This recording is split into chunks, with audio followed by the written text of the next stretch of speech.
انما وليكم الله ورسوله والذين آمنوا الذين يقيمون الصلاة ويؤتون الزكاة وهم راكعون. بس اور بس تمہارا ایک اللہ ولی ہے، ایک رسول ولی ہے، اور وہ مومنین کے جو حالت رکوع میں زکات دیتے ہیں. سبحان اللہ.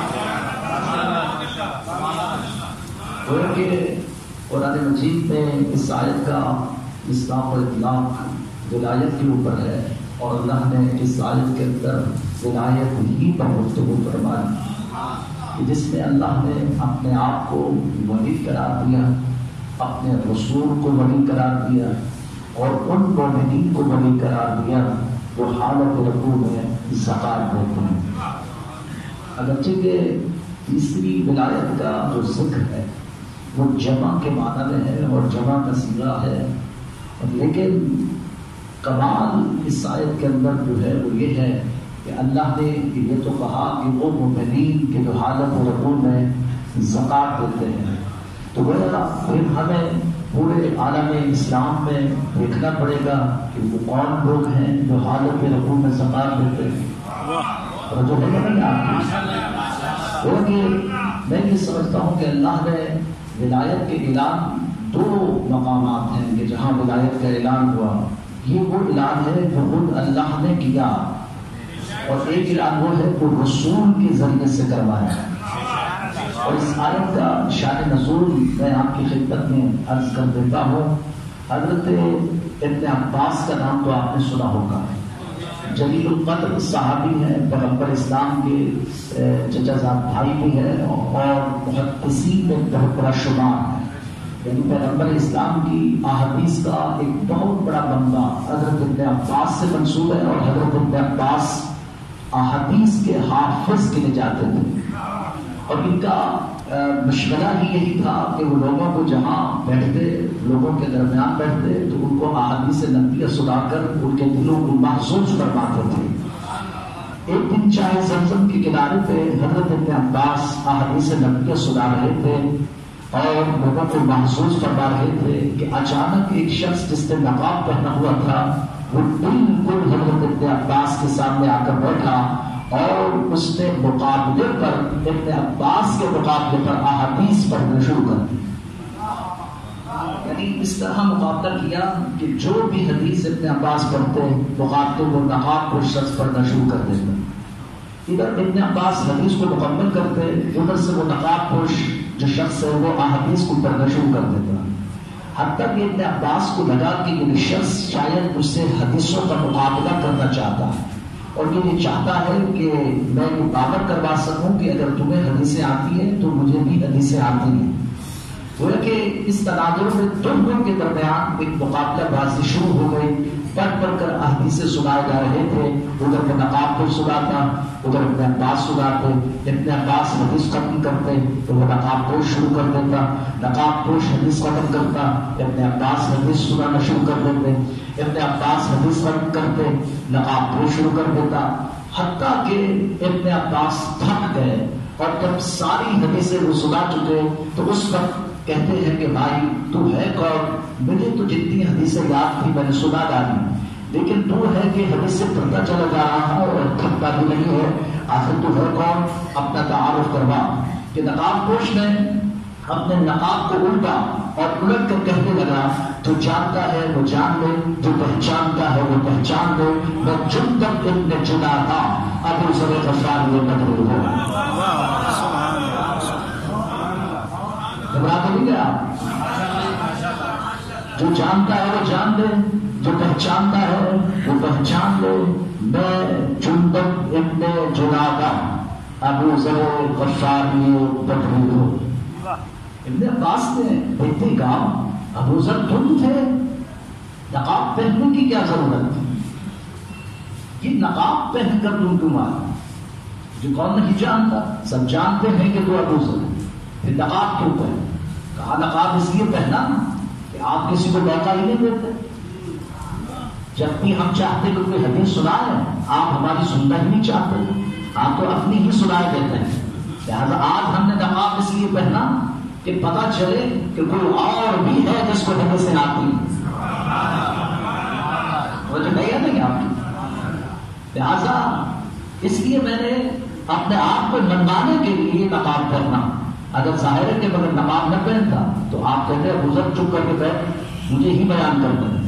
آج پھر ظاہر ہے کہ آپ کا بھی تعجب بڑا ہوگا کہ آخر یہ ہے کون جو بڑھ بڑھ کے حدیث سے سنایا جا رہا. وہ کہ کہا ابن عباس نے اے ابو ذر واقعاً ایسا ہے کہ میں نہیں جانتا تھا کہ تیرے پاس بھی احادیث کا ایک بہت بڑا مبلغ ہے، مجھے نہیں اندازہ تھا، لیکن تو نے تو کمال کر دیا، تو نے تو مجھے بھی کاٹ دیا. اس کا مطلب یہ ہے کہ تو بھی احادیث کا ایک بہت بڑا ماخذ ہے، تیرے پاس بھی بہت بڑا خزانہ ہے. تو پھر کوئی ایسی حدیث سنا جس سے ہمارا دل ٹھنڈا ہو جائے. گھبرا تو نہیں ہے. ابو ذر نے بھی کہا کہ میں آپ کو ایسی حدیث سناتا ہوں جس سے آپ کا دل ٹھنڈا ہو جائے. کیا آپ بھی وہ حدیث سننا چاہتے ہیں جس سے آپ کا دل ٹھنڈا ہو جائے؟ سبحان اللہ. گھبرا تو نہیں گیا. تو گویا کہ اب ابو ذر نے سب سے پہلے جو حدیث پڑھی وہ کیا ہے؟ وہ کہتے ہیں کہ سب سے پہلے تو یہ حدیث سنو، میں ہی وہ شخص ہوں، میں ہی وہ شخص ہوں کہ جس کے بارے میں پیغمبر اسلام نے کہا تھا آسمان نے اس شخص پر سایہ ہی نہیں کیا، زمین میں اس شخص کا بوجھ ہی نہیں اٹھایا.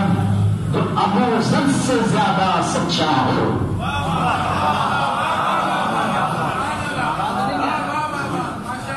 وہ ابو ذر سے زیادہ سچا ہو.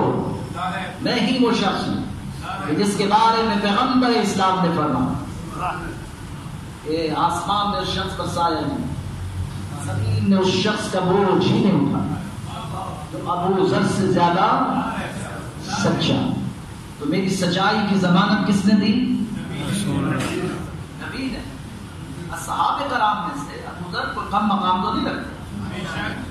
ظاہر ہے کہ پیغمبر اسلام جس کو کہہ رہے ہیں کہ ابو ذر سے زیادہ کوئی سچا نہیں صحابہ. یہ سند ہے پیغمبر اسلام کی.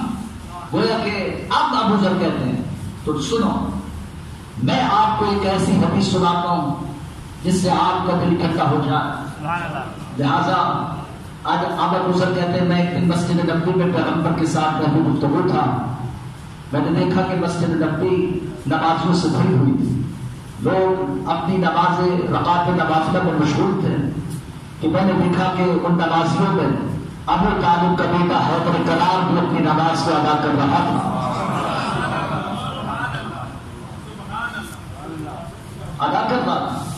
میں نے اپنی آنکھوں سے یہ منظر دیکھا کہ ایک سائل مسجد میں آیا اور اس نے صدا دی ہے کوئی جو اللہ کے رحم میں مجھے کچھ دے.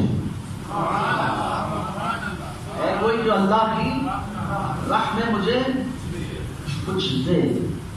غنی مسجد میں سے کسی نے کچھ نہیں دیا. اور جب وہ واپس جانے لگا تو اس نے کہا خدایا تیری بارگاہ سے خالی جا رہا ہوں. جیسے اس نے کہا کہ میں تیری بارگاہ سے خالی جا رہا ہوں تو جو بارگاہ الہی میں پہنچا ہوا تھا اس نے اس شعروں کو سنا اور سنتے ہی ابو ذر کہتے ہیں کہ میں یہ منظر اپنی آنکھوں سے دیکھ رہا تھا. پیغمبر میرے ساتھ بیٹھے ہوئے تھے، پیغمبر بھی یہ منظر دیکھ رہے تھے. میں نے دیکھا کہ ابو طالب کا بیٹا ہے برقرار اس وقت حالت رکوع میں تھا. حالت رکوع میں سائے میں صدا دی ہے کوئی مجھے اللہ کی رحمت دینے والا. جب کسی نے نہ دیا تو اس وقت وہ کہہ رہا تھا خدایا میں تیری بارگاہ سے خالی جا رہا ہوں. تو جو بارگاہ الہی میں پہنچا ہوا تھا اس کے شکر کو سنا اور سنتے ہی جیسے ہی میں نے دیکھا کہ علی کے ہاتھ گھٹنے پر تھے اور اس گھٹنے والے ہاتھ پر علی کے ہاتھ میں انگوٹھی تھی، بس اشارہ کیا علی نے اس انگوٹھی کو کہ انگوٹھی پرواز کرتی ہوئی سائل کے ہاتھ میں گئی.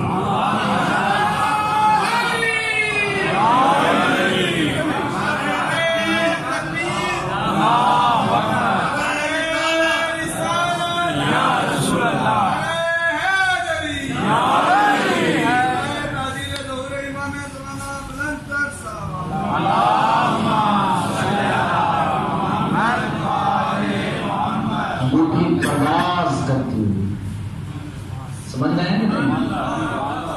ایسا نہیں کہ وہ گیا ہو اور اس نے جا کے انگوٹھی اتار لی، ورنہ سائل کو کیا پتا کہ کوئی مجھے دے رہا ہے، میں جا کے لے لوں۔ سائل کو اندازہ ہے، اسے تو اندازہ نہیں کہ کیا مجھے کون کیا دے رہا ہے، لیکن یہ منظر دیکھنے کا سائل نے صدا دی، اور جب وہ جانے لگا تو علی کے ہاتھ جو گھٹنوں پر، علی نے حرکت دی انگلی کو اور انگوٹھی انگلی سے لگ لی، اور وہ پرواز کرتی ہوئی سائل کے ہاتھ میں لگی۔ ابو ذر کہتے ہیں مجھے رب کعبہ کی قسم، مجھے اس بات کا علم تھا کہ علی کے ہاتھ میں جو انگوٹھی ہے وہ زکات کے نصاب کی انگوٹھی تھی۔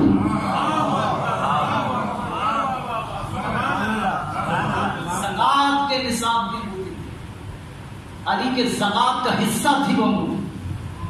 علی بڑے عرصے سے تلاش کر رہے تھے، کوئی سائل نہیں مل رہا۔ اتفاق ایسا ہے کہ سائل اس وقت آیا جب علی حالت رکوع میں تھے۔ جو ہے نہیں آپ اتفاق ایسا ہے کہ سائل اس وقت آیا جب علی حالت رکوع میں تھے۔ اتفاق ایسا ہے کہ سوال کرنے والے نے سوال اس وقت کیا جب علی حالت رکوع میں تھے، اور ابو ذر کہتے ہیں مجھے رب کعبہ کی قسم یہ انگوٹھی آج نہیں تھی، جو سلیمان پیغمبر کی انگوٹھی تھی جو علی کے ہاتھ میں تھی۔ علی فی القرآن کتاب کا نام ہے جہاں سے یہ میں واقعہ پڑھ رہا ہوں، کتنا موجود ہے، تصدیق فرمائیں گے۔ سلیمان پیغمبر کی انگوٹھی علی کے ہاتھ میں تھی۔ اے علی آپ کے کمالات کا کیا کہنا کہ سلیمان پیغمبر کی وہ انگوٹھی جس سے سلیمان پیغمبر پوری کائنات پر حکومت کرتے تھے، وہ تو آپ نے فقیروں کو زکات میں دے دی۔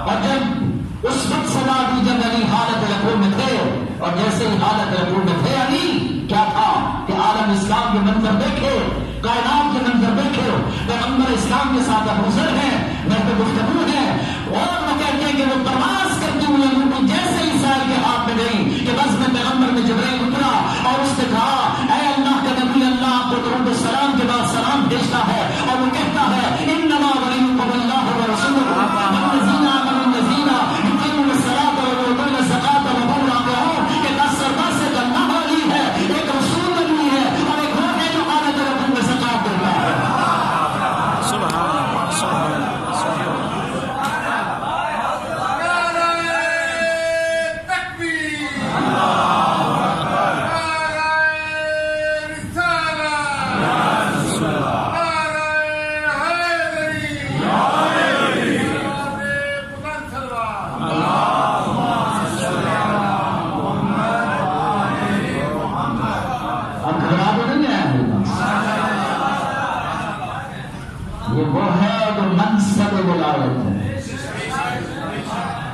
تاریخ یہ کہتی ہے کہ اس آیت کے شأن نزول کے بعد بڑے بڑے لوگوں نے یہ کوشش کی کہ یہ ولایت کا مصداق ہم ہی قرار پا جائیں۔ سبحان اللہ، سبحان اللہ۔ اور انہوں نے بڑی بڑی کوششیں کی کہ کسی طرح ہم بھی حالت رکوع میں زکات دیں، کوششیں ہوتی نہیں، اور یہاں تک کوششیں ہوتی نہیں کہ کسی طرح ہم بھی رکوع میں ہوں اور کوئی سائل آ کر ہمارے ہاتھ سے انگوٹھی لے جائیں۔ کامن تھا، پیغمبر کی موجودگی میں تھا، شان رسول تھا، ذریعہ وحی تب نازل ہوتی جب اللہ کا نبی کسی محفل میں ہو۔ حضرت بڑی کوششیں ہوئی کہ کسی طرح ہم بھی حالت رکوع میں زکات دے دیں، اور ہوتی رہی کوشش، لیکن کمال قیامت تک کے لیے اگر کوئی رکوع میں جاتا رہے، انگوٹھی لے کے بھی جاتا رہے، سائل کو سکھاتا بھی رہے کہ جب میں رکوع میں جاؤں تو آ کر انگوٹھی اتار لینا، تو قیامت تک سائل آتا رہے گا، سکھلایا ہوا انگوٹھی اتار کے لے جائے گا۔ لیکن کسی نے آج اتنی جرأت ہے کہ انگوٹھی کو حکم دے اور وہ پرواز سے پوری سائل کے ہاتھ میں چلا جائے۔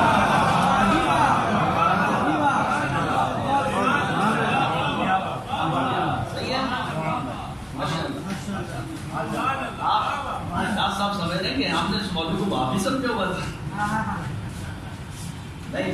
ولایت ایک منصب، ولایت ایک نظام ہے، ولایت ایک سسٹم ہے. اللہ نے اس پوری کائنات مملکت پر پورا جو نظام تشکیل دیا ہے اس کو ولایت کہتے ہیں. ولایت ایک شہر کا معنی ہے، ولایت معرفت کے ساتھ ہوتی ہے. ظاہر ہے اس پوری کائنات کو ولایت کی معرفت، پوری کائنات کو ولایت کی معرفت. اس لیے اہل بیت علیہ السلام کو ماننا ہے تو معرفت کے ساتھ ماننا. معرفت کے بغیر اہل بیت سمجھ میں نہیں آتا. ظاہر ہے کہ معرفت تب آتی ہے جب ہمارے پاس علم ہو. کیا ہو؟ علم نہ ہو تو پھر معرفت نہیں. کسی بھی چیز کا انحصار علم کے اوپر. علم طاقتور، علم شہر ہے، علم کمال. آج ایک انجینئر وہ علم حاصل کر کے انجینئر بنتا ہے. جب وہ انجینئر بن جاتا ہے تو وہ پھر لوہے کو آکاش بنا دیتا ہے، وہ زمین سے آسمان کی طرف پرواز کرتا ہے. کرتا ہے یا نہیں؟ کرتا ہے یا نہیں؟ کس کے بل ہوتے پر؟ علم کے بل ہوتے پر. یعنی اس کے پاس علم ہے، اس علم کے بل ہوتے پر وہ مریخ پر جا رہا ہے، وہ آسمانوں پر جا رہا ہے، وہ زمین سے لے کر آسمان کی تحقیقات کر رہا ہے. آج ایسا ہے یا نہیں؟ 1400 سال کے بعد آج سائنسدان جو کر رہے ہیں، کیا ہماری وہاں نہج ہے؟ بتائیے.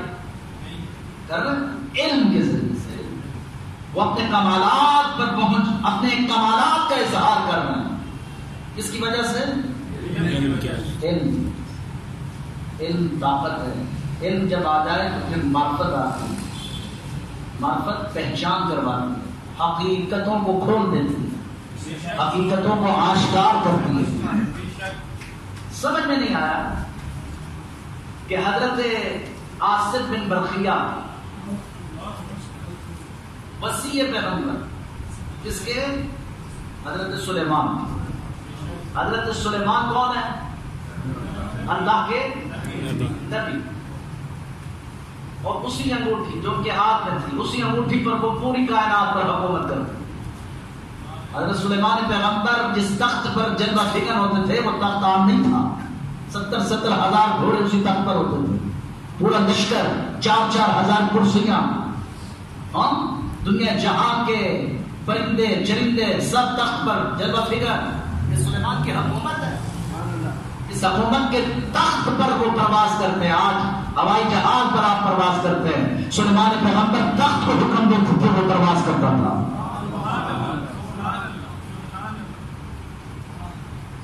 آصف بن برقیہ کے پاس ایک اسم اعظم ہے، ایک اسم اعظم. اور تخت بلقیس یمن سے، فلسطین سے یمن میں آنا ہے، اور سلیمان ڈیمانڈ کر رہے ہیں تو میں ہے کوئی ایسا جو تخت بلقیس کو منگوائے. جنہوں نے کہا ہمارے کوئی مسئلہ نہیں ہے، کل شام تک پہنچ جائے گا. کل شام تک نہیں چاہیے، ابھی چاہیے. آصف بن برقیہ نے کہا ابھی چاہیے تو ہم حاضر کیے دیتے. آپ اپنی آنکھوں کو بند کریں، سلیمان نبی ہیں، آنکھوں کو بند کیا، کھولی تو تخت بلقیس حاضر تھا. یہ تو قرآن کے واقعات ہیں نا، کون جھٹلائے ان کو؟ آپ جھٹلا سکتے ہیں؟ یہ قرآن قصے اور قرآن واقعات ہیں. آصف بن برقیہ نے ایک اسم اعظم کی بدولت تخت بلقیس کو یمن سے فلسطین اٹھایا. پلک جھپکنے سے پہلے یہ ایک اسم اعظم جس کے پاس ہے وہ یہ کمال دکھاتا ہے جس کے پاس 72 اسم اعظم ہو. سبحان اللہ. وہ کیا کرے گا جس کے پاس 72 اسم اعظم؟ وہ پھر کیا کرے گا؟ یہ سوچنے کی بات ہے، سمجھنے کی بات ہے. ذرا دیکھیے وہ کیا کرے گا. وہ چاند کو ٹکڑے کرے گا، وہ درختوں سے کلمہ پڑھائے گا، وہ درختوں کو جھکائے گا، وہ مرد کو عورت بنا سکتا ہے، عورت کو مرد بنا سکتا ہے۔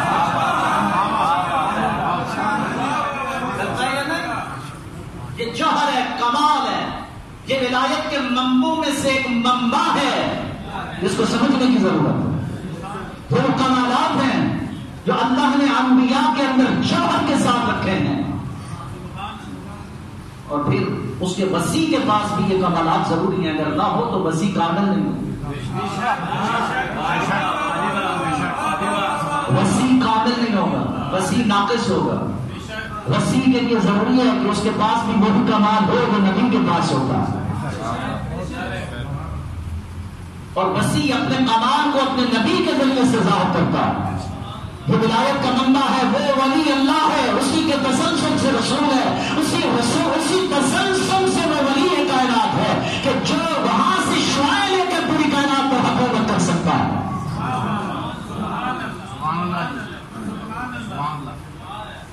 اللہ کے حکم، طاقتور اللہ کا حکم، پوری کائنات پر حکومت اللہ کے حکم کی، پوری کائنات پر حکومت کن کی۔ وہ جب کن کہتا ہے تو فیکون ہو جائے۔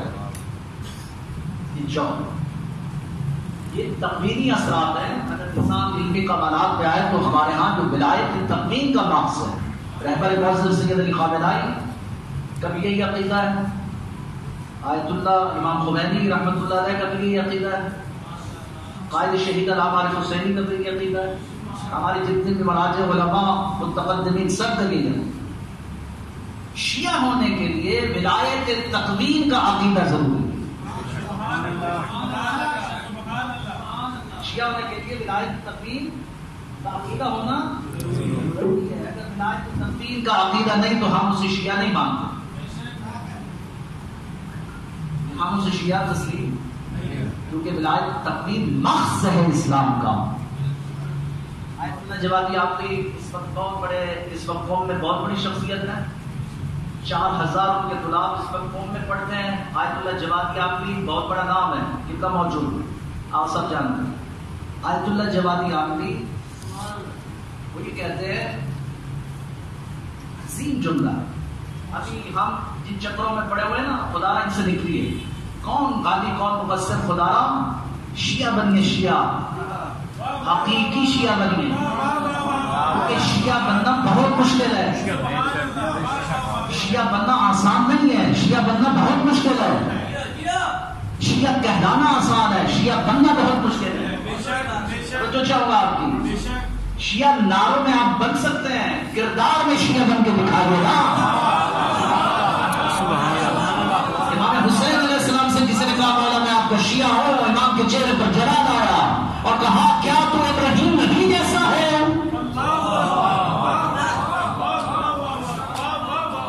تو جو یہ دعویٰ کر رہا ہے کہ میں آپ کا شیعہ ہوں، کیا تو ابراہیم نبی جیسا ہے؟ کہا نہیں مولا، کہاں ابراہیم نبی اور کہاں نبی ابراہیم اور کہاں؟ اس کا مطلب یہ نہیں کہ شیعہ کا مقام نبوت کا ہے، نہیں، اس کا مطلب یہ نہیں ہے۔ شیعہ مقام ابراہیم، مقام وہ مناقب ابراہیم کی وہ خصلتیں دیکھتا ہوگی جو ابراہیم کے اندر ہے۔ ابراہیم سب سے بڑے مواہب خدا تھے، توحید پرست ہو، اللہ کی وحدانیت کو منانے کے لیے ابراہیم نے کیا کیا کیا، بتوں کو گرایا، بتوں کا مقابلہ کرتے رہے، اور ابراہیم خدا کو منانے کے لیے اس آسمان میں اس آگ میں کود گئے جو آسمانوں کو چھو رہی تھی۔ اس لیے کہا تھا بے خطر کود پڑا آتش نمرود میں عشق، وہ عشق خدا ابراہیم کے اندر ہے۔ کیا آپ کے اندر وہ عشق ولایت ہے؟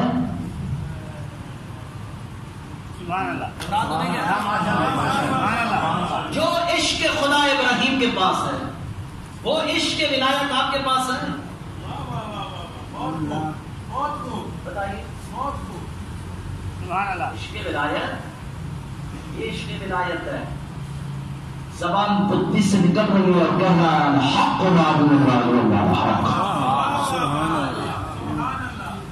یہ عشق ولایت ہے. منو پتھر سینے پر رکھ دیے جائیں، منو پتھر دہتے ہوئے دھوپ سے دہتے ہوئے منو پتھر سینے پر رکھ دیے جائیں اور اس سے کہا جائے کہ آحد کہنا چھوڑ دو، آحد کہنا چھوڑ دو. تو بلال کہتا ہے پتھر اور بڑھاؤ، آحد کہنا نہیں چھوڑ سکتا. پتھر اور بڑھاؤ، میں آحد کہنا. وہی بلال عشق ولایت، یعنی رسول خدا کے ساتھ عشق ہے، علی کے ساتھ عشق ہے، اس عشق کی منزل ہے. یہ کمال عشق ہے نا، یہ وہی بلال ہے. آزان دیتا ہے، لوگ کہتے ہیں اس کی آزان اچھی نہیں، یہ چچرا ہے، یہ اشہد کا سعد پڑھتا ہے، آج خبردار یہ آزان نہیں دے گا، ہم اس کو مسجد سے نکال رہے ہیں. گویا کہ مسجد سے نکال دیا گیا، مسجد سے نکال دیا گیا. صبح کی آزان اب بلال نہیں دے گا، ہم دیں گے. شکوہ کیا مولا کی سے، یا علی مجھے نکال دیا گیا ہے مسجد سے، میں صبح کی آزان نہیں دے سکتا. علی نے کہا صبح ہوگی تو کوئی آزان دیتا.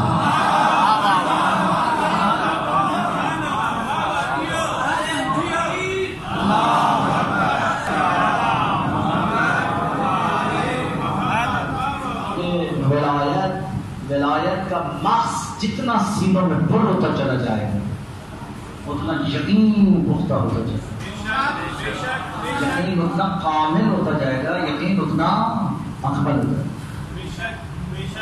آپ کو اتنا شیعہ نہیں. میں آیت اللہ جواد کے آپ کے جملے کی طرف آ رہا ہوں. اس جملے کو ہضم کرنا بہت مشکل ہے، لیکن ذمہ داری سے پڑھ رہا ہوں، آیت اللہ جواد کی آمین نے یہ جملہ کہہ کر مقصر کے منہ پر بھی تماچا مارا ہے اور غالی کے منہ پر بھی تماچا مارا ہے. یہ جو آپ بھی ویسے ہیں نا، غالی مقصر فلانا ڈھکانا، یہ پتہ نہیں آپ نے بنائی ہوئی، اسلام میں تو نہیں تھی ہیں، آپ نے کھڑی ہوئی ہیں ساری، اسی کے مطابق کر میں یہ کہوں. یعنی عجیب ہے. آیت اللہ جواد کی آمین کہتے ہیں جو اثر اللہ کے کون میں ہے،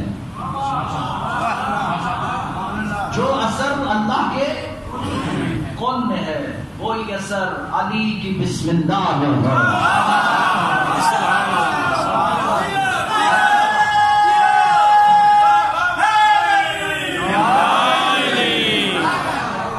وہی اثر علی کی بسم اللہ میں ہے.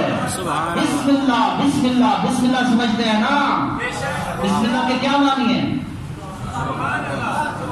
بسم اللہ کے کیا معنی؟ شروع اللہ کے نام. یعنی دو چیزیں ہم شرک کی بنیاد کہاں لے کر جاتے ہیں. جب کوئی کہہ دے کہ یہ میں اپنے حکم سے کہہ رہا ہوں، جب تم اپنے حکم چلانے لگ جاؤ گے تو یہ شرک ہو جائے گا. جب اللہ کا حکم چلانے چلے جاؤ گے تو یہ نہ کرنا شرک ہو جائے گا. جب تم کہو گے کہ میرا حکم ہے یہ شرک ہے، جب کہو گے کہ اللہ کا حکم ہے پھر کائے کا شرک ہے. پھر کوئی شرک رہ جاتا ہے؟ پھر طاقت تو اللہ کی ہے نا، حکم تو اللہ کا ہے نا، معاشیت تو اللہ کی ہے. پھر اللہ کہاں؟ اللہ کو کس نے نکالا؟ اللہ ہی کو. یعنی بسم اللہ اللہ کے حکم سے. اس کے بسم اللہ سے، یہ بسم اللہ سے مرد کو عورت کر دیتے ہیں، بسم اللہ سے عورت کو مرد کر دیتے ہیں، مرد کو عورت کر دیتے ہیں. یہ بسم اللہ سے درختوں سے کلمہ پڑھوا دیتے ہیں، درختوں کو چھپا دیتے ہیں. یہ بسم اللہ سے چاند کے 2 ٹکڑے کر دیتے ہیں. یہ بسم اللہ سے آسمانوں پر حکومت کرتے ہیں. یہ بسم اللہ پہ زمین پر حکومت کرتے ہیں. سبحان اللہ. کیا رات ہے؟ اللہ اپنے کامل ولیوں کو دیتا ہے، اگر نہ دے تو وہ اس کے عدل کے خلاف، اللہ کی عدالت کا حق آ جائے گا اگر وہ یہ کامل اختیارات اپنے ولیوں کو نہ دے. پھر تو صحیح بات ہے، پھر تو یہ ٹھیک کہتے ہیں کہ نبی ہم جیسا. یہ تو صحیح ہو جائے گا نا جملہ کہ نبی ہم جیسا. نبی ہم جیسا کیسے ہو سکتا ہے؟ کیسے ہو سکتا ہے نبی ہم جیسا؟ ہاں پھر ہو سکتا ہے اگر یہ نہ کر سکتا ہو. پھر تو سارے کام ہم بھی کر رہے ہیں. آج آسمانوں سے باتیں ہم بھی کر رہے ہیں, مریض پر ہم بھی جا رہے ہیں, آج ہم بھی حکومتیں کر رہے ہیں. یہ ساری چیزیں تو ہم بھی کر رہے ہیں, وہ بھی کر لیتے, کوئی مشکل نہیں تھا. یہ سب ممکن کیسے کر نظام ہے, ولایت ہے جس کے جوہر کو سمجھنے کی ضرورت ہے. ورنہ حضرت ابراہیم خواب دیکھیں اپنے بیٹے اسماعیل کو ذبح کریں, اور وہ اپنے بیٹے اسماعیل کو ذبح کرنے پر تیار بھی ہو جائیں. حضرت اسماعیل کو کی گردن پر چھری بھی رکھ دیں, اور یہ کام اگر میں کرنے لگ جاؤں, یہ کام میں کرنے لگ جاؤں, میں بھی کہوں کہ میں اپنے بیٹے کو خواب میں دیکھتا ہوں کہ میں ابراہیم, میں اسماعیل, میں اپنے بیٹے کو خواب میں دیکھتا ہوں کہ میں ذبح کر رہا ہوں, لہٰذا میں بھی بازار میں, چوراہے میں, چوک پر آ کر کے اپنے بیٹے کی گردن پر چھری رکھوں اور کہوں کہ میں نے خواب دیکھا ہے کہ میں اس کو اللہ کی راہ میں قربان کر رہا ہوں, لہٰذا مجھے بھی اس کو قربان کر دینا چاہیے. بنتا ہے یا نہیں بنتا؟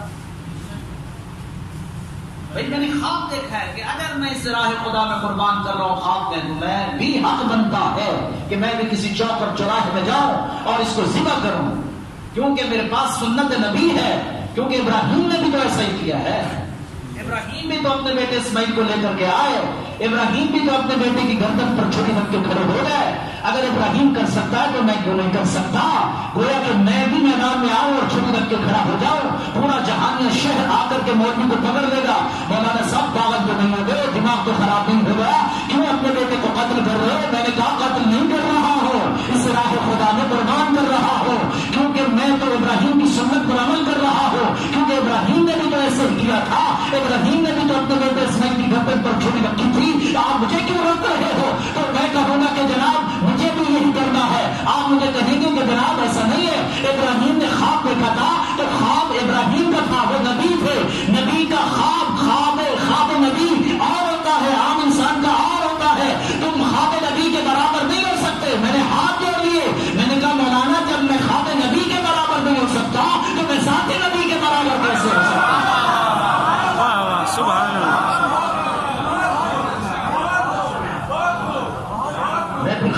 جب خواب نبی کے برابری نہیں کر سکتا تو میں ذات نبی کی برابری کیسے کر سکتا؟ سبحان اللہ. پھر ذات علی کی برابری کیسے کر سکتا؟ سبحان اللہ. میں ذات ولی کی برابری کیسے کر سکتا؟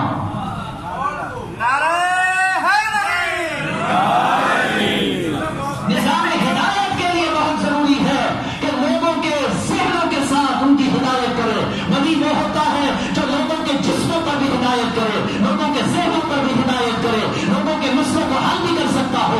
اگر میں یہاں ہاتھی بن کر رہنما بن کر بیٹھ جاؤں اور میں اعلان کروں کہ میں آپ کے سارے مسئلے حل کر سکتا ہوں, تو ایک بیمار میرے پاس آئے گا اور وہ کہے گا کہ اگر آپ اللہ کے بھیجے ہوئے ہاتھی ہیں تو میرے بیٹے کو شفا دیں. اگر میں شفا نہیں دے سکتا تو میں جیلی ہاتھی ہوں. برحق ہاتھی وہی ہے جو بیماروں کو شفا دے سکتا ہے, مردوں کو زندہ کر سکتا ہو.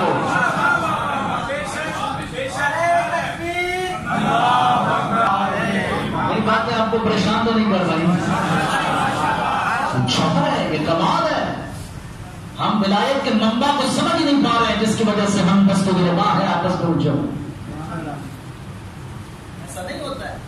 آپ اپنے اندر تحمل پیدا کریں, صرف بات تو سمجھنے کی کوشش کریں. بات سمجھ میں آ جائے گی, علم آئے گا تو بات سمجھ میں آ جائے گی. ورنہ امام تقی علیہ السلام فرماتے ہیں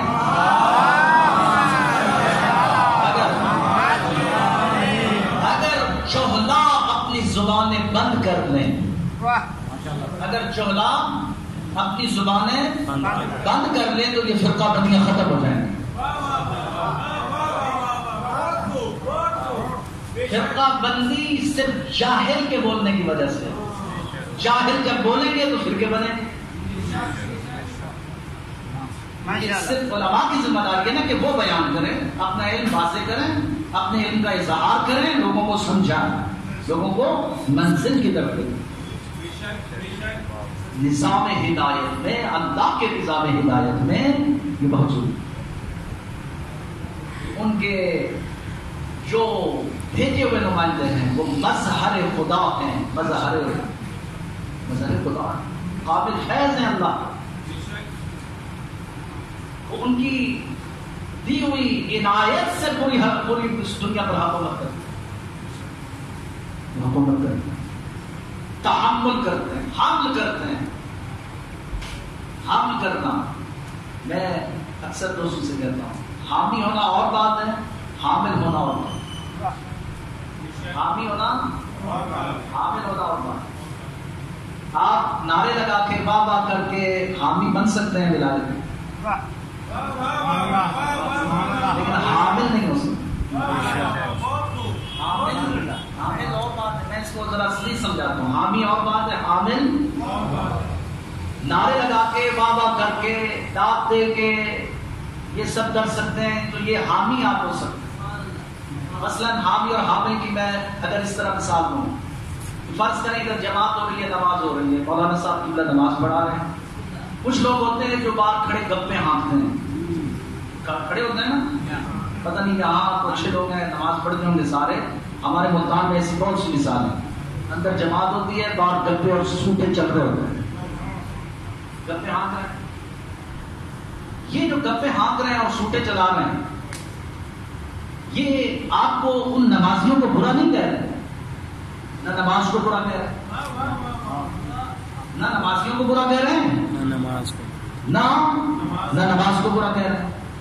کہہ رہے ہیں کہ نماز اچھی ہے، اچھا ہے، نماز پڑھنی چاہیے، لیکن کیا کریں ہم ادھر بس کوئی سیکورٹی کے بہانے کھڑا ہے، کوئی سگریٹ کے بہانے کھڑا ہے، لیکن نماز میں شامل نہیں ہو رہا. اس کا مطلب ہے کہ نماز کے حامی ہیں، حامل نہیں ہیں. سبحان اللہ. حامل تب ہوں گے جب جماعت میں شامل ہو جائیں گے. یہ نہیں آپ کی سمجھ میں آئیے بات نہیں آ رہی. حامی ہے، حامل نہیں ہے. حامل تب ہوں گے جب نماز جماعت میں شرکت کریں گے، نماز کا حصہ بنیں گے، باجماعت نماز کا ثواب پائیں گے. لیکن عمل سے ثابت کرنا ہوگا کہ ہم حامل نماز ہیں. گویا کہ یہی وجہ ہے کہ حامی باہر کھڑے ہو کر نعرے لگا سکتا ہے، لیکن حامل تب بنے گا جب علی ولی کی اطاعت کے مرحلے میں داخل ہوگا. جو علی کہیں گے وہ عمل کر کے دکھائے گا.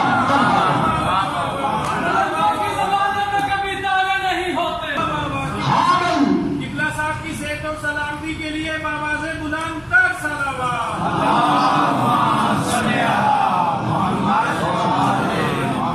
حامل کرنا ہے ولایت کو، حامل کرنا، حامل بننا ہے. عمل کے میدان میں اترو. نعروں سے بات نہیں بنے گی. نعرے والوں نے کیا کیا؟ نعرے والوں نے خط لکھے. نعرے والوں نے خط لکھے تھے، آپ آ جائیے ہم آپ کے جانثار ہوں. 18,000 نعرے لگانے والوں نے خط لکھے ہیں، واہ واہ کرنے والوں نے. یہ وہ لوگ تھے جو واہ واہ کرتے تھے، نعرے لگاتے تھے اور تسبیحوں پر بیعت کرتے تھے. امام کا نام آ جاتا تھا، کھڑے ہو جاتے تھے. یہ علامات آج بھی ہمارے اندر موجود ہیں. واہ واہ بھی کر رہے ہیں، نعرے بھی لگا رہے ہیں، نام آئے تو کھڑے بھی ہو جاتے ہیں، تسبیحوں پہ بیعت بھی کرتے ہیں یا نہیں؟ یہ کیفیات ان کے اندر بھی تھی. 18,000 تھے، انہوں نے خط لکھے، آپ آئیے، آپ آ جائیں، ہم آپ کے جانثار ہوں گے، ہم آپ کے ہم رقاب ہوں گے، آپ کے دشمنوں سے جنگ کریں گے. کتنا بڑا دعویٰ ہے. آپ کے دشمنوں سے باقاعدہ جنگ بھی کریں گے، میدان میں بھی اتریں گے. آپ آ جائیں.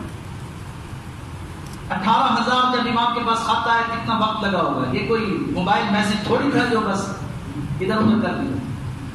خط تھا، امام شریعت کا بانی ہے، خط پڑھنا واجب ہے. امام نے ایک خط پڑھا، کتنا ٹائم لگا ہوگا، اور سب کے اندر یہی انداز لکھے ہوں. فرق صرف اتنا ہے کہ نعرے لگانے والے خط لکھتے ہیں کہ آپ کو آ جائیے، عمل کرنے والوں کو خود میرے والا خط لکھتے ہیں.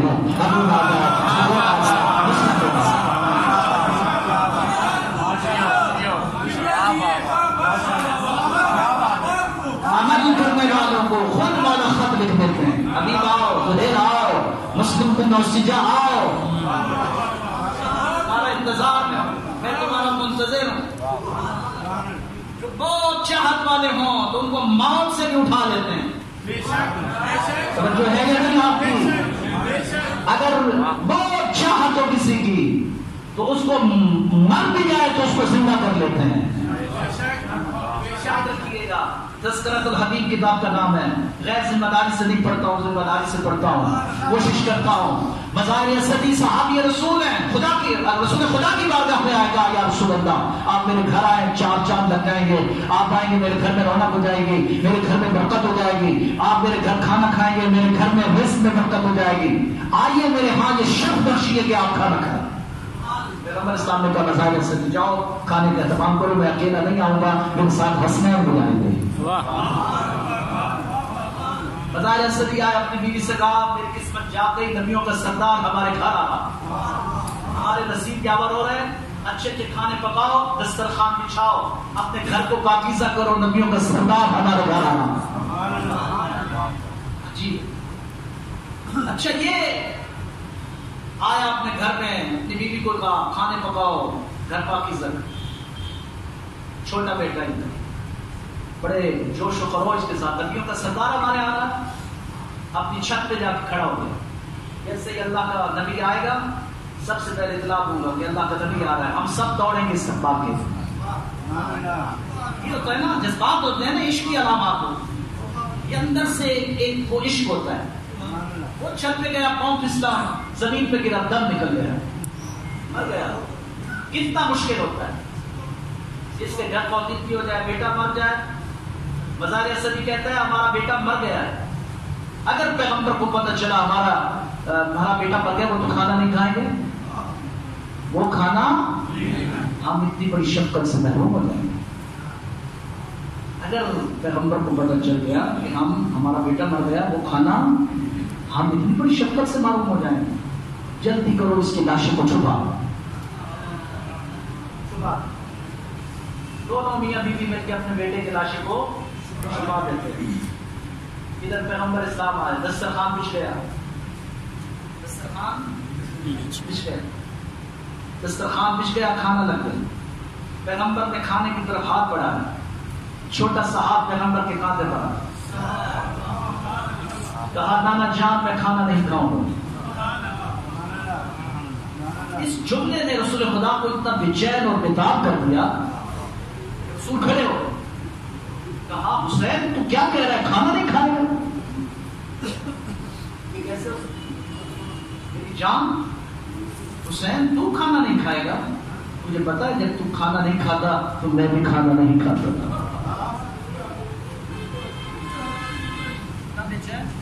اللہ کا دن کیوں نہیں کھاتا؟ کہا پہلے حبیب کو بلائیے، پہلے حبیب کو بلائیے. مظاہر اسدی حبیب کہاں؟ کہا یا رسول اللہ بچہ ہے کہ بچوں میں کھیل رہا ہوگا، آپ کھانا کھائیں گے. کہا تم نے سنا نہیں ہے، حسین کہہ رہے میں کھانا نہیں کھاؤں. حسین کھانا نہیں کھاتا، پھر بے چین ہو جاتا، پھر بے سکون ہو جاتا. جلدی کرو حبیب کو. یا رسول اللہ آپ کھانا کھائیں، بچہ ہے کہیں بچوں میں کھیل رہا ہوگا، آ جائے. کہاں تک برداشت کرتے، ماں کی چیخ نکل گئی. کہا مظاہر اسدی تیری بیوی کو رونے کا سبب کیا ہے؟ کہا یا رسول اللہ کیا بتاؤں، میرا حبیب آپ کے انتظار میں چھت پہ کھڑا تھا، اس کا پاؤں پھسلا تو مر گیا ہے، اس کا تو لاشا ہمارے گھر میں پڑا ہوا ہے. کہا اچھا حبیب مر گیا ہے، چلو مجھے حبیب کے لاشے پر لے چلو. پیغمبر اسلام آئے حبیب کے لاشے پر آ کر کہا قم بسم اللہ یا حبیب ابن مظاہر، کلمہ پڑھتا ہوا حبیب اٹھ کر بیٹھ گیا. کلمہ پڑھتا ہوا حبیب اٹھ کر بیٹھ گیا. ادھر حبیب بیٹھا کہ ادھر حسین کے لب حبیب کے کان سے متصل ہو اور کہا حبیب کیا ابھی سے مجھے چھوڑ کر جا رہے ہو؟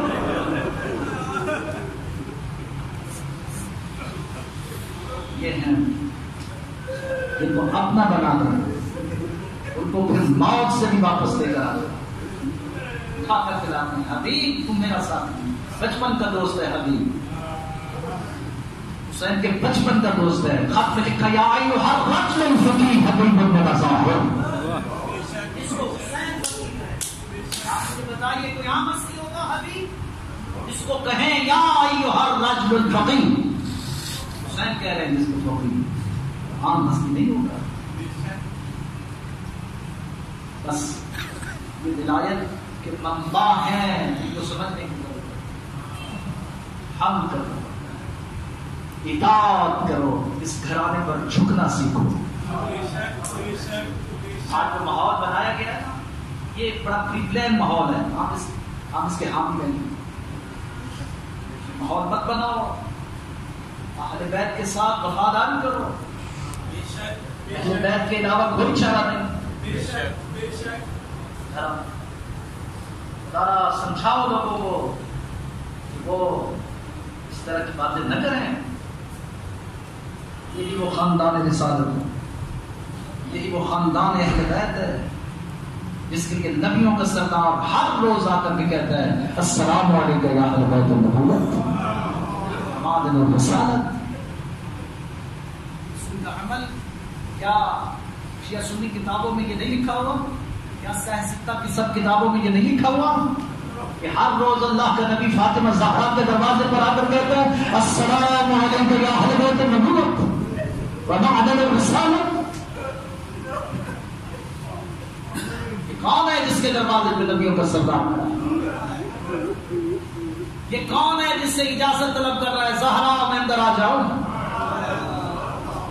کیا ضرورت ہے باپ کو اپنی بیٹی سے اجازت دینے کی؟ کیا آپ کے ماحول میں، آپ کے معاشرے میں ایسا ہوتا ہے کہ آپ اپنی بیٹی کے گھر پہ جائیں اور کہیں کہ اجازت ہے کہ میں آپ کے گھر آؤں؟ اور یہ تو دروازے پہ دستک دے کے کہتا ہے زہرا اجازت ہو تو میں اندر آؤں۔ ایک دن کہہ دیا نبیوں کے سردار ہے بابا، آپ میرے بابا ہیں بابا، آپ ایسا کیوں کرتے ہیں بابا؟ آپ جب بھی میرے دروازے پہ آتے ہیں کہتے ہیں زہرا اجازت ہے کہ میں اندر آؤں، کیوں ایسا کرتے ہیں؟ تھاڑے مار کے رویا اللہ کا نبی، زہرا کا ماتھا چوم کے کہتا ہے کیا کروں زہرا، میں جب بھی تیرے دروازے پر آتا ہوں جبرائیل آ کے میرے قدم روک ہوتا ہے، مجھے کہتا ہے تو واسط صحیح، تو طٰہٰ صحیح، تو مزمل صحیح، تو مدثر صحیح، یہ فاطمہ کا دروازہ ہے، اجازت ملے تو جا ورنہ نہیں۔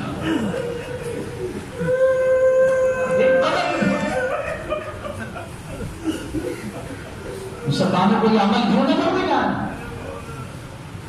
یہ رسول عمل دکھانے کے لیے تو کر رہے تھے نا امت کو کہ دیکھو یہ وہ دروازہ ہے جہاں مجھے بھی بغیر اجازت اندر جانے کی اجازت نہیں۔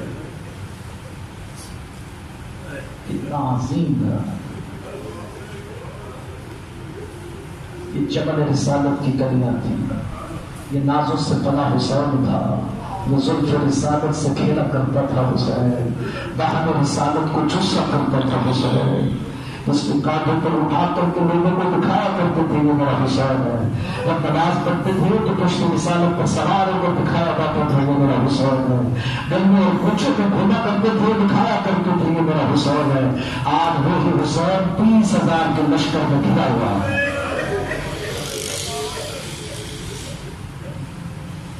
بہت سارے ایسے ہیں جو جانتے ہیں کہ یہ وہی حسین ہے جو زلف رسالت سے کھیلا کرتا تھا، بہت سارے 30,000 میں ایسے تھے، کوئی ایسا نہیں تھا جو یہ نہ کہے کہ ہم نے نہیں دیکھا حسین کو زلف رسالت سے کھیلتے ہوئے۔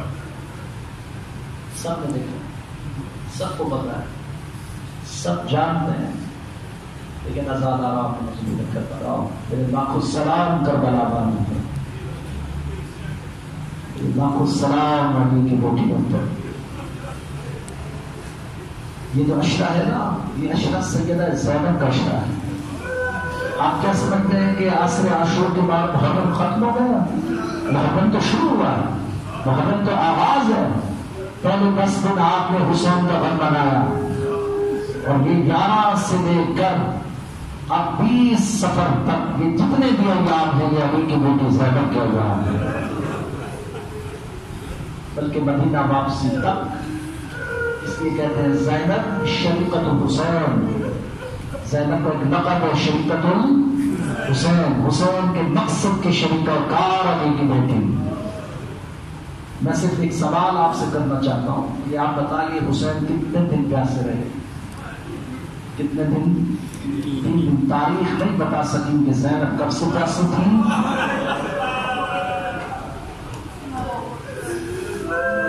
اور کب تک علی کی بیٹی پیاسے رہی، نہیں ماں، تاریخ نہیں بتا سکتے، نہیں بتا سکتے کب سے پیاسی تھی اور کب تک پیاسی رہی۔ یہ تو شام غریبہ ناز خدا جب حر کی زوجہ پانی کا جام لے کر آئی، اس نے کہا میری آقا زادی آپ بہت پیاسی ہیں، آپ پانی پیجیے، آپ پانی نوش کیجیے۔ کہا نہیں حر کی زوجہ میں پانی نہیں پی سکتی، اس کا بھائی پیاسا مارا پڑا ہے، پہلے میرا پانی پیتی ہے، میں پانی نہیں پی سکتی۔ اب حر کی زوجہ سمجھ گئی کہ شہزادی اس طرح پانی نہیں پی، آج سید سجاد کے پاس آ کر کے کہتی ہے مولا کسی طرح کوشش کرو کہ زینب پانی پی، بہت پیاسی۔ سید سجاد نے پانی کا جام لیا، آئے پھپھی اماں کے پاس، کہا پھپھی اماں آپ پانی پیجیے، آپ بہت پیاسی ہیں۔ کہا سجاد تمہیں پتا ہے نا میرا بھائی پیاسا مارا گیا، اس کا بھائی پیاسا مارا گیا، وہ بہنے والا پانی پیتی ہے۔ اب سید سجاد سمجھ گئے کہ اس طرح پھپھیوں پر پانی نہیں پئیں گی، اجاز امامت سے اب سید سجاد نے ایک منظر دکھایا، اجاز امامت سے جو منظر دیکھا ہے سید زینب نے کیا دیکھا؟ عرش مولا کی زمین ہے، زخموں سے جوڑ جوڑ زہرا کا لال ہے، فاطمہ زہرا پانی کو دام لے کر کھڑی ہوئی ہے اور کہتی ہے حسین میرے نام پانی مجھے بہت پیاسا ہے، احمد مصطفیٰ پانی کو دام لے کر کھڑے ہیں اور کہہ رہے ہیں حسین کی بہت پیاسا ہے پانی کی، حسن مصطفیٰ پانی کو دام لے کر کھڑے ہیں اور کہہ رہے ہیں حسین پانی کو میرے نام، محمد مصطفیٰ پانی کو دام لے کر کھڑے ہیں اور کہہ رہے ہیں حسین میرے نام کی بہت پیاسا ہے۔ سب کے آگے ہاتھ توڑ کے کہتا ہے نانا مجھے معاف کر دو، بابا علی مجھے معاف کر دے، بھیا حسن مجھے معاف کر دے، ماں زہرا مجھے معاف کر دے، میں پانی نہیں پی سکتا۔ آخر سیدہ زہرا نے نہیں کہا حسین میرے نام، آخر میں پانی کیوں نہیں پیتا؟ کہا اللہ میں پانی کیسے پیوں، زینب کے پیاسی ہے۔ آپ کے نمبر سیدہ زینب نے دیکھا، ترک کر کہتی ہے سجاد اس کا مطلب تو یہ ہوا کہ جب تک میں پانی نہ پیوں میرا حسین بھی پانی نہیں پیے گا۔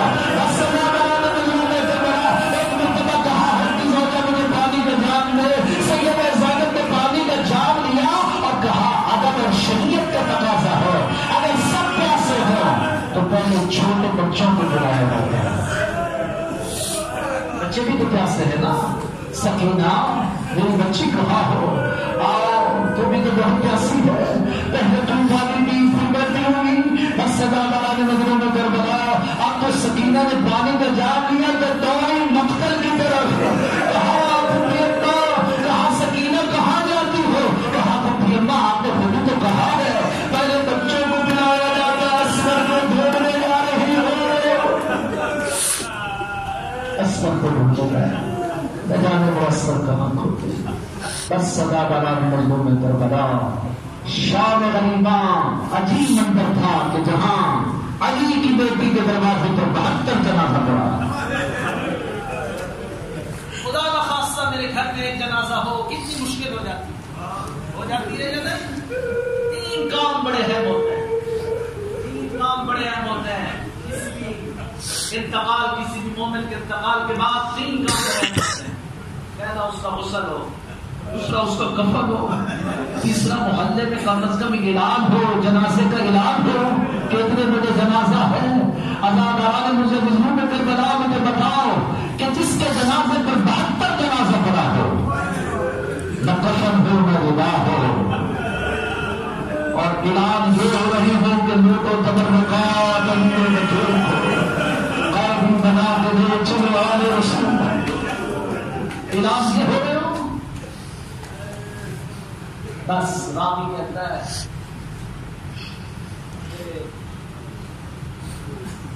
میں 12 محرم کو جب یہ قافلہ جانے لگا تو میں نے رستے میں بچوں کی قبریں دیکھی، بچوں کی میتیں دیکھی، یعنی بچوں کی جنازے دیکھی۔ راوی کہتا ہے ایک بچے کا لاشا ملا، میں نے قبر بنائی، چاہا کہ میں اسے دفن کروں۔ جیسے میں نے دفن کیا، ایک کالے بھوکے والی بی بی مجھے آگے بڑھ کے کہتی ہے بھائی میرا شکریہ،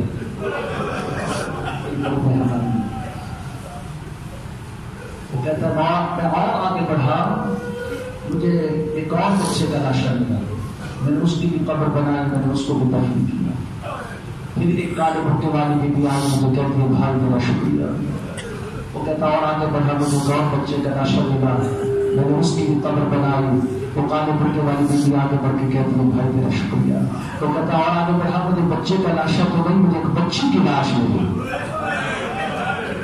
میں نے قبر کو بنا دی لیکن اب میں نے چاہا کہ میں اسے اٹھاؤں اور اسے دفن کروں کہ وہ کالے برقے والی بیٹی بڑھ کے کہتی ہے خبردار اسے ہاتھ مت لگانا, وہ سید عابد ہے, سید عابد ہے, اس کو میں اپنے ہاتھوں سے دفن کروں گی.